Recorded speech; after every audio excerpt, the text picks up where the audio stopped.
পদোন্নতি বঞ্চিত বিসিএস সাধারণ শিক্ষা ক্যাডারের কর্মকর্তারা রাজধানীর শিক্ষা ভবনের সামনে অবস্থান কর্মসূচি পালন করেছেন। বৃহস্পতিবার দুপুরে ৩২তম থেকে ৩৭তম ব্যাচের প্রভাষকরা সহকারী অধ্যাপক পদে পদোন্নতির দাবিতে এই কর্মসূচিতে অংশ নেন। পদোন্নতির সব যোগ্যতা অর্জন করলেও বিগত ১২ বছর ধরে বিসিএস সাধারণ শিক্ষা ক্যাডারের প্রভাষকরা পদোন্নতি থেকে বঞ্চিত রয়েছে বলে অভিযোগ করেন তারা। দীর্ঘ সময় ধরে মন্ত্রণালয়ে পদোন্নতির জন্য কোনো বিভাগীয় পদোন্নতি কমিটি বসছে না বলেও অভিযোগ তাদের। অথচ অভিন্ন প্রতিযোগিতামূলক বিসিএস পরীক্ষায় উত্তীর্ণ অন্যান্য ক্যাডারের কর্মকর্তারা এরই মধ্যে পদোন্নতি পেয়েছেন। আগামী ১২ নভেম্বরের মধ্যে যোগ্য সকল প্রভাষকের পদোন্নতির জন্য সরকারি আদেশ জারি করার দাবি জানান তারা। দাবি মানা না হলে পদোন্নতি বঞ্চনার শিকার কর্মকর্তারা নো প্রমোশন নো ওয়ার্ক এর মতো কঠোর কর্মসূচিতে যাবে বলেও হুঁশিয়ারি দেন পদোন্নত বঞ্চিত কর্মকর্তারা।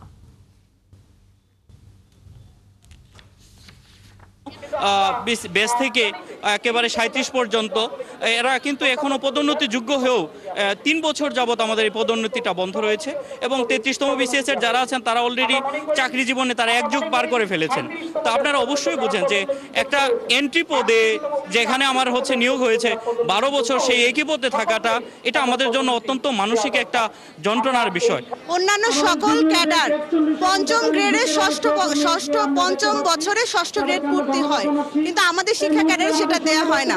আমরা চাই আমরা যদি সিনিয়র স্কেল পাস করেছি, আমরা যদি একই ক্যাডার হিসেবে পরীক্ষা দিয়ে এসেছি, তাহলে আমাদেরকেও এই পঞ্চম বছরে ষষ্ঠ গ্রেড দিতে হবে এবং যারা যোগ্য সবার পদোন্নতি দিতে হবে।